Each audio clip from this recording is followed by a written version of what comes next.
নমস্কাৰ প্ৰিয় বন্ধু বান্ধৱীসকল, আজিৰ খবৰটো পাই কিছুমানে এই ভিডিঅ'টো ভাল পাব আৰু কিছুমানে বেয়া পাব। আৰু মই দিয়া ইনফৰমেশ্যনখিনিক লৈ যদি আপোনালোকে কিবা ডাউট থাকে আপোনালোকে কমেণ্টত সুধিব পাৰে। গতিকে আহক বন্ধুসকল, আজি ভিডিঅ'টো আৰম্ভ কৰোঁ। আপোনালোকে ABUB কনষ্টেবল পদত যোনটো হাইকোৰ্টৰ কথা শুনিছে, মানে জিলাৰ কেণ্ডিডেটসকলে হাইকোৰ্ট কৰিছে যে আকৌ ইণ্টাৰভিউ হ'ব লাগে। মানে সঁচাকৈ কিছুমান ঠাইত এনেকুৱা বোকা ফিল্ডত মানে এনেকুৱা কেণ্ডিডেটসকলে এনেকুৱা বহুত কষ্ট পাইছে, মানে এনেকুৱা বৰষুণ বতৰ ফিজিকেল কৰিবলগীয়া হৈছে। গতিকে এফালৰ পৰা চাব গ'লে যদি হাইকোৰ্ট কৰিছে এইটো বেয়া হোৱা নাই। গতিকে তথাপি বন্ধুসকল, হাইকোৰ্টৰ যোনটো কৰিছে কেণ্ডিডেটসকলে যোনটো হাইকোৰ্ট কৰিছে ইয়াৰ সমাধানটো নিশ্চয়কৈ সোনকালে হৈ যাব। কাৰণ যিহেতু পদ আমাৰ বহুত দিন ধৰি পেণ্ডিং পৰি আছে আৰু আমাৰ অসম আৰক্ষীত অতি সোনকালে কেণ্ডিডেটসকল এপইণ্টমেণ্ট দিব লাগে। গতিকে হাইকোৰ্টৰ ৰায়দানো অতি সোনকালে আহি যাব। চ' যিহেতু বন্ধুসকল, ফাৰ্ষ্ট কথাটো হ'ল যে ফিজিকেল যিহেতু পষ্টপন হৈ গ'ল, গতিকে যিসকলৰ ফিজিকেল হোৱা নাই তেওঁলোকতো বাৰু কথা নাই, কিন্তু যিসকলে আমাৰ ফিজিকেল কমপ্লিট কৰিছিলে, ভাল নম্বৰ উঠাইছিলে, তেওঁলোকে বহুত চিন্তাত আছে, তেওঁলোকে দুমোজাৰ মাজত আছে। কাৰণ যিসকলে ফিজিকেল ভালকৈ ক্লিয়াৰ কৰিলে, যিসকলে ভাল নম্বৰ লৈ ফিজিকেল ক্লিয়াৰ কৰিলে, তেওঁলোকৰ কাৰণে ফিজিকেল পুনৰ এবাৰ দিয়াটো ইজি নহয় বন্ধুসকল। কাৰণ যিমান যি হ'লেও আপোনাৰ ফাৰ্ষ্ট এটেম্পত হয়তো আপুনি 30 পাব পাৰে বা 35 পাইছিলে, কিন্তু হয়তো ছেকেণ্ড এটেম্পত আপুনি হয়তো 35 নাপাবও পাৰে। গতিকে এনেকুৱা এটা দুমোজাৰ মাজত আছে, বহুত কেণ্ডিডেট এনেকুৱা দুমোজাৰ মাজত আছে। এতিয়া সকলোতকৈ ডাঙৰ প্ৰশ্নটোৱে হৈছে যে যিসকলে ফিজিকেল অলৰেডি ক্লিয়াৰ কৰিলে, তেওঁলোকে যিসকলে কষ্ট কৰি দিনে ৰাতি কষ্ট কৰি ফিজিকেল ক্লিয়াৰ কৰিলে, তেওঁলোকে আকৌ ইণ্টাৰভিউ দিব লাগিব নেকি? আকৌ ফিজিকেলৰ কাৰণে তেওঁলোকক মাতিব নেকি? গতিকে চাব বন্ধুসকল, মুখ্যমন্ত্ৰী যিহেতু 20 নৱেম্বৰৰ ভিতৰত পুনৰ ফিজিকেল পাতাৰ নিৰ্দেশ দিছে। আৰু যিহেতু এইবাৰ ফিজিকেল কোনো কোম্পানীৰ আণ্ডাৰত নহয়, এইবাৰ স্বয়ং আৰক্ষী নিযুক্তি বৰ্ডৰ আণ্ডাৰত দায়িত্ব দিছে।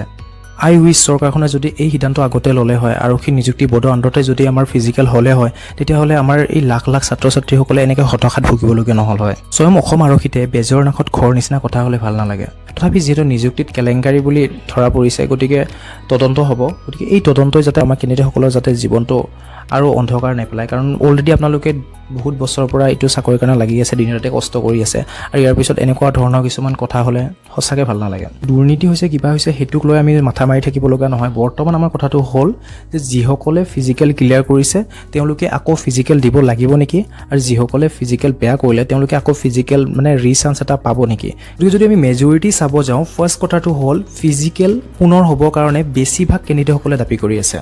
আৰু যিসকলে অলৰেডি ফিজিকেল দিছে আৰু তেওঁলোকে যিহেতু ভাল মাৰ্ক এটা উঠাইছে, গতিকে তেওঁলোকে আকৌ ফিজিকেল দিব ইচ্ছা কৰা নাই। গতিকে চৰকাৰখনে একপক্ষীয় সিদ্ধান্ত কেতিয়াও ল'ব নোৱাৰে যে ফিজিকেল পুনৰ হ'ব, সকলোৰে হ'ব, এই সিদ্ধান্ত চৰকাৰখনে ল'ব নোৱাৰে। আমাৰ ইলেকশ্যন যোনটো আমাৰ বিধানসভা ইলেকশ্যন আহি আছে, তাৰ আগতে আমাৰ ফিজিকেল কৰি গোটেইখিনি এইবাৰ মানে ক্লিয়াৰ হোৱা কথা আছিলে, মানে আপোনালোকৰ এপইণ্টমেণ্ট হৈ যোৱা কথা আছিলে, বিফৰ ইলেকশ্যনৰ আগতে আপোনালোকৰ এপইণ্টমেণ্ট হোৱা কথা আছিলে। চ' সকলোৰে যদি আকৌ ফিজিকেল পুনৰ আৰম্ভ কৰে, তেতিয়াহ'লে ভাবি চাওক আকৌ 2-3 মাহ আপোনালোকৰ সময় গুচি যাব। আৰু ফিজিকেলৰ পিছত আপোনালোকৰ ৰিটেন আছে, ৰিটেনৰ পিছত আপোনালোকৰ ফাইনেল মেৰিটলৈ যাব। গতিকে আপোনালোকৰ যদি আকৌ ফিজিকেল পুনৰ সকলোবোৰ ছাত্ৰ ছাত্ৰীয়ে যদি ফিজিকেল পুনৰ যদি চৰকাৰখনে পাতে, তেতিয়াহ'লে আপোনালোকৰ ইলেকশ্যনৰ আগত আপোনালোকৰ এপইণ্টমেণ্টটো নহ'ব। পিছে অপশ্যন কি থাকিব?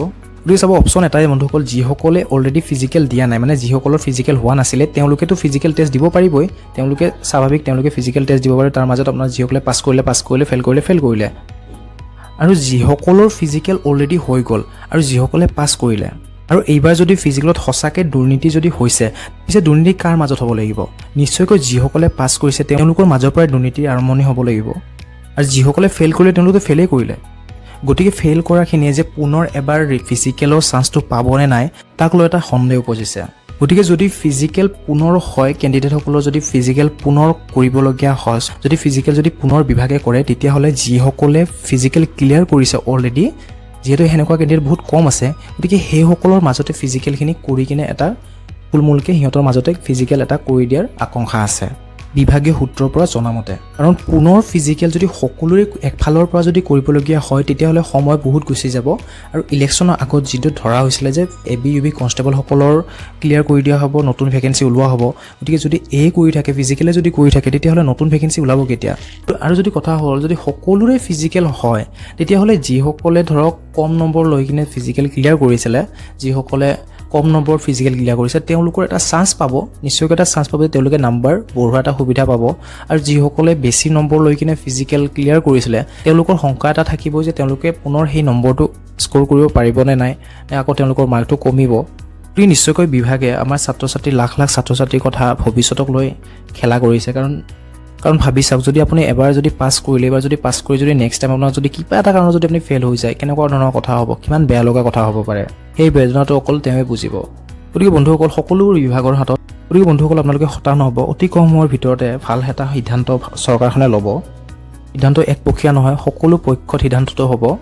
মোৰ এই ভিডিঅ'টো আপোনালোকৰ হয়তো বহুতৰে ভাল নালাগিব পাৰে, কাৰণ কষ্ট সকলোৱে সমান কৰিছে, কষ্ট কোনেও কম কৰা নাই। অসম আৰক্ষীত চাকৰি পোৱা সকলোৰে সপোন থাকে। তথাপি পুনৰ কওঁ, যদি ফিজিকেল পুনৰ হয় তেতিয়াহ'লে সকলোবোৰ ছাত্ৰ ছাত্ৰীৰ ফিজিকেল পুনৰ হোৱাটো অলপ সন্দেহ হয়। বাৰু বন্ধুসকল, আপোনালোকে যদি চেনেলটো ছাবস্ক্ৰাইব কৰা নাই তেতিয়াহ'লে ছাবস্ক্ৰাইব কৰি ৰাখি দিব, কাৰণ আগন্তুক যিবোৰ ইনফৰমেশ্যনসমূহ আহিব সেই সকলোবোৰ ইনফৰমেশ্যন আপোনালোকক ভিডিঅ' আকাৰে দি থকা হ'ব। ধন্যবাদ।